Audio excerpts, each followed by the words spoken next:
Hello everyone, कैसे हैं आप लोग। आई होप आप लोग बहुत अच्छे होंगे। मैं भी बहुत अच्छी हूँ और मेरा चैनल भी बहुत अच्छा ग्रो कर रहा है। आप लोगों का बहुत सारा प्यार भर भर के मिल रहा है और जो वीडियोस है ना वो मतलब व्यूज़ बहुत ज़्यादा तो नहीं, बट जितने सब्सक्राइबर है उसके अकॉर्डिंग अच्छे व्यूज़ आ रहे हैं और लोगों के बहुत प्यारे प्यारे कमेंट्स आ रहे हैं, लाइक्स आ रही हैं भर भर के।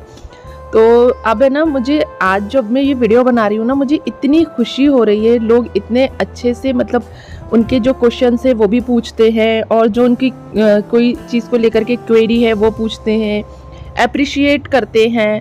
तो मुझे ऐसा लगता है ना कि मेरा जो ये वीडियो बनाना है ये सफल हो रहा है और नियर फ्यूचर हो सकता है कि मैं भी मतलब इस फील्ड में कामयाब हो जाऊं। और मुझे ना बहुत ज़्यादा खुशी हो रही है आप लोगों को बताने में कि बहुत ही प्यारे प्यारे कमेंट्स आ रहे हैं। एक भी कोई नेगेटिव कमेंट नहीं आता है, सारे के सारे बहुत पॉजिटिव और बहुत ही अच्छे कमेंट्स आते हैं। तो आज ये जो ब्लॉग है ये आई थिंक बुधवार के दिन का है, क्योंकि एक दिन स्किप करके मैं ब्लॉगिंग कर पाती हूँ, एडिटिंग कर पाती हूँ। तो ये बुधवार का ब्लॉग है और मैं ना अपने बच्चों को छोड़ने गई थी स्कूल तक। मैंने सोचा कि चलो छोड़ के आते हैं, काम तो डेली रहते ही हैं, बच्चों को ड्रॉप करके आते हैं। कभी जाती हूँ कभी नहीं जाती हूँ, जैसा काम रहता है वैसा करती हूँ। और बस ड्रॉप करके 7:45 पे मैं अपने घर आ गई और घर पर आते ही मैं अपने कामों में लग गई। मैंने फटाफट से चाय बना ली और अपने हस्बैंड को चाय दे दी, वो चाय पी रहे थे और मैं ऊपर आ गई थी झाड़ू करने के लिए। तो देखिए, काम तो करना ही है, तो जब काम करना है तो उसको मैनेज तरीके से करना है, व्यवस्थित करना है। जितना ज़्यादा आप व्यवस्थित काम करेंगे उतना ज़्यादा आप पर काम का लोड कम होगा। और मैं तो 1-2 दिन की प्लानिंग के साथ में काम करती हूँ। जैसे मैंने बताया कि रात में सोच लेती हूँ सुबह क्या क्या कैसे करना है। आज लंच में ज़्यादा कुछ मुझे बनाना नहीं था क्योंकि मैंने एक दिन पहले इडली बनाई थी, तो उसका बैटर मैंने थोड़ा सा ज़्यादा बना के रखा था। इडली और डोसा बनाया था तो बैटर थोड़ा सा एक्स्ट्रा बना लिया था कि जो अगले दिन भी काम आ जाएगा। और अगले दिन बना लूँगी मैं उत्तपम। तो उत्तपम बना ली। चटनी ऑलरेडी मैंने एक्स्ट्रा बना के रखी थी, हरी चटनी और नारियल की चटनी, वो काम आ जाएगी। तो आज मैंने सोचा कि चलो बच्चों को ड्रॉप करके आएंगे और उसके बाद जो है झाड़ू पोछा कर लेंगे और उत्तपम जो है वो गरम गरम बनेंगे। तो जब बच्चे स्कूल से आ जाएंगे तभी बनाऊंगी, चॉपिंग कटिंग करके रख लूँगी। तो बस इसी तरीके से मैं काम करती हूँ।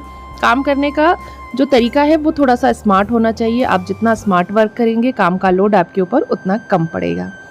तो ज़िंदगी में बहुत कुछ करना चाहते थे लेकिन कर नहीं पाए, तो अपना स्मार्ट वर्क जो है वो अपने घर में अपने होम मेकिंग में यूज़ करते हैं। मेरे जो फ्रेंड्स हैं वो भी मुझसे यही कहते हैं कि पूनम, तुम रात में जो प्रिपरेशन कर लेती हो और जिस तरीके से घर को मैनेज करती हो अकेले, वो काबिले तारीफ़ है। लोग मतलब तारीफ़ करते हैं मेरी। और अब तो यूट्यूब पर भी लोग जो वीडियोस देखते हैं वो मेरी तारीफ़ करते हैं, तो बहुत ही अच्छा लगता है। अपनी तारीफ़ किसको पसंद नहीं, हर किसी को अपनी तारीफ़ पसंद है।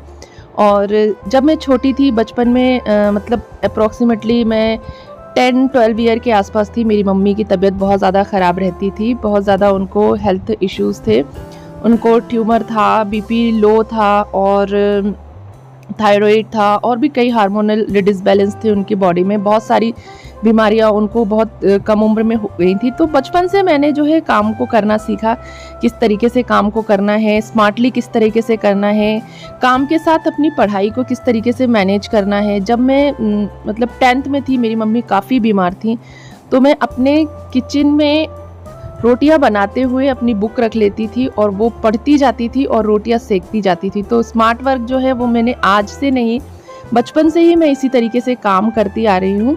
तो मुझे ऐसा लगता है कि जो चीज़ें हम बचपन में सीखते हैं ना वो हमारे लिए लाइफ टाइम के लिए हो जाती हैं। और तो हमेशा काम को और अपनी पढ़ाई को पैरेलल लेके चलना और पढ़ाई पर कभी भी काम का असर ना आने देना, मैंने हमेशा कोशिश करी थी और आज मुझे ऐसा लगता है कि मैं उस चीज़ में सफल हूँ। अब जो है टाइम है मेरे बच्चों की पढ़ाई का, उनको अच्छा एजुकेशन देना, अच्छे संस्कार देना, अच्छी चीज़ें सिखाना, ये मेरा जो मोटिव है वो है। देखती हूँ इसमें कितना मैं सफल हो पाती हूँ, क्योंकि बच्चों को हम सिखाते तो बहुत कुछ हैं, पर वो सीखते वही हैं जो वो सीखना चाहते हैं। तो घर के माहौल से भी बहुत सारी चीज़ें डिपेंड करती हैं कि आपके घर का एनवायरनमेंट कैसा है। जैसा आपके घर का एनवायरनमेंट होगा, बच्चे वही सीखेंगे। इसलिए मैं अपने घर का एनवायरनमेंट जो है बहुत हेल्दी रखने की कोशिश करती हूँ। अपने इन-लॉज़ के साथ बहुत अच्छा रिलेशन मेंटेन करने की कोशिश करती हूँ, ताकि मेरे बच्चे भी यही चीज़ सीखें और आगे जा कर के अपने जहाँ भी उनकी शादियाँ हों, वहाँ पर वो बहुत अच्छे से मैनेज करके चलें। बड़ों की रिस्पेक्ट करें और छोटों को प्यार दें, क्योंकि जब मैं छोटी थी तो मैं यही सोचती थी कि मेरी मम्मी जो है ना, वो बहुत एडजस्टमेंट करके चलती थी। वो दादा दादी की बहुत ज़्यादा रिस्पेक्ट करती थी और उनके लिए मतलब बहुत कुछ करती थी। इतना हमारे पास था नहीं, मेरे पापा एक छोटी सी जॉब में थे, उसके बाद भी मम्मी हमेशा दादी के लिए कुछ ना कुछ करती रहती थी। तो मैंने अपनी माँ को, अपनी मम्मी को दादी के लिए बहुत कुछ करते हुए देखा है, दादा के लिए बहुत कुछ करते हुए देखा है। वो जब भी गाँव से आते थे वो हमारे पास ही रहते थे, महीनों रहते थे और उनके महीनों रहने के बाद भी मम्मी को ज़रा सी भी प्रॉब्लम नहीं होती थी। मम्मी का ये कहना रहता था कि और रुक जाओ और रहो, क्यों जा रहे हो गाँव, क्या करना है वहाँ जा कर के। तो मम्मी को ना बहुत पसंद था मतलब कि दादा दादी हमारे साथ रहे, पर दादा दादी थोड़ा कम रहते थे, वो गाँव में ज़्यादा कंफर्टेबल रहते थे, तो वो लोग वहाँ चले जाते थे। पर जब भी आते थे हमारे घर का माहौल बहुत अच्छा रहता था और मेरी मम्मी बहुत खुश रहती थी। बहुत सारी चीज़ें बना बना के उन लोगों को खिलाती थी, बहुत कुछ उनकी केयर करती थी। तो ये चीज़ जो है मैंने बचपन से देखी है, मेरी माँ ने ऐसा ही किया है, इसलिए मैं भी ऐसे ही करती हूँ। थोड़ा 19-20 हर रिलेशनशिप में चलता रहता है, बट ऐसा है कि 19-20 ही होना चाहिए, 20-22 या 20-50 नहीं होना चाहिए। थोड़ा बहुत तो देखिए हर रिलेशनशिप में एडजस्टमेंट हमको करने पड़ते हैं, क्योंकि कोई भी व्यक्ति जो है वो आपके हिसाब से नहीं होता और ना ही आप किसी और के हिसाब से होते हो। आप भी अपनी मर्जी से जीना चाहते हो और सामने वाला भी अपनी मर्जी से। तो जहाँ जहाँ अपनी मर्जी होती है, थोड़े से जो विचार हैं उनमें मतभेद होते हैं, तो ठीक है, थोड़े से मतभेदों के साथ अगर जीवन अच्छे से चल जाता है तो कोई बात नहीं। मतभेद बहुत ज़्यादा नहीं होने चाहिए, रिश्तों में ज़्यादा मतभेद होने से दरारें पड़ जाती हैं। तो बस मैं कोशिश करती हूँ अपने रिलेशन सबसे अच्छे रखने की। मेरी भाभीयों के साथ भी काफ़ी अच्छे रिलेशन हैं और मेरे ससुराल में भी सबके साथ मेरे अच्छे रिलेशन हैं, मेरे फ्रेंड्स के साथ मेरे अच्छे रिलेशन हैं। थोड़ा सा सहकर, थोड़ा सा सुनकर चलना चाहिए, ज़्यादा मतलब मुझे लगता है कि जवाब नहीं देना चाहिए किसी को भी, क्योंकि हर किसी को जवाब पसंद नहीं होता। तो बस यही सब मैं करती हूँ, इसीलिए शायद मेरा जो सबसे रिश्ता है वो बहुत अच्छा रहता है। तो देखिए, मैं बच्चों को स्कूल से लेकर आई तो मैंने बस लंच में आज यही बनाया था। ये देखने में जितना सिंपल फूड है ना, खाने में भी उतना ही टेस्टी लगता है। तो आप बना के ज़रूर देखिएगा, इसकी रेसिपी मैं आपके साथ शेयर करूँगी। तो देखिए, शाम के 7 बजे हम लोग बच्चों को लेकर के उनकी ट्यूशन आ गए थे। बच्चों को ट्यूशन में ड्रॉप कर दिया और हम लोग इस गार्डन में आ गए और यहाँ पर आकर के हम लोग बैठ गए, क्योंकि 1 घंटे का ट्यूशन था और यहाँ से वापस घर जाना पॉसिबल नहीं था।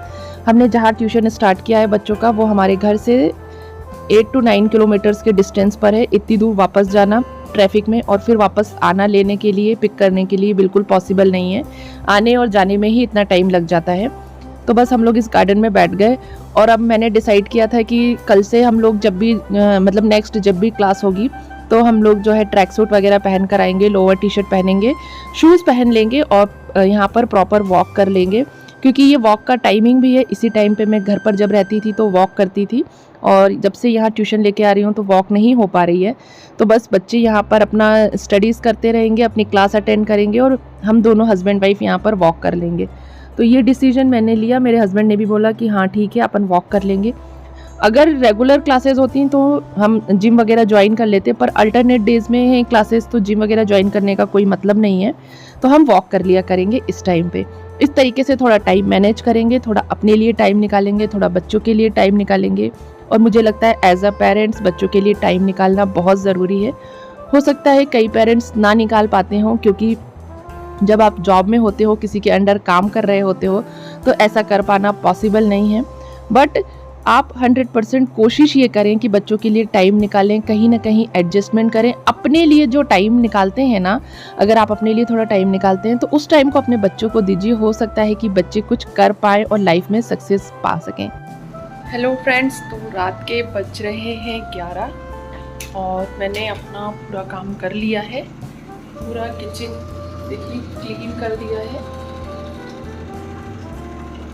बर्तन पूरे धो लिए हैं, मटके में पानी भर दिया है। रात में मटके में पानी भर दिया है तो सुबह जो है काफ़ी ठंडा रहता है। और पूरा काम कर दिया मैंने। अभी मुझे ऊपर जाकर के कपड़े डालने हैं। शाम को मशीन लगाई थी जो, वो अभी डालने हैं सूखने के लिए। तो इस तरीके से देखिए 11 बज रहे हैं रात के। घड़ी नहीं है मेरे घर में, नहीं तो मैं आपको दिखाती। मोबाइल से काम चल जाता है, तो घड़ी अभी तक परचेज़ नहीं की है मैंने। एक बार मंगाई थी ऑनलाइन तो वो डैमेज पीस आ गया, रिटर्न हो गया, तो दूसरा अभी मंगाया नहीं है, बट मंगाना है और देख के भी रखा है मैंने, तो वो मैं मंगाऊंगी। और अब जाती हूँ, कपड़े डालूंगी, उसके बाद सोऊंगी। तो चले लाइट्स ऑफ कर देते हैं। ये बॉटल पानी पीने के लिए, रात में ऊपर क्या प्यास लगती है ना बच्चों को, तो वो रख लेती हूँ। लाइट्स ऑफ करते हैं।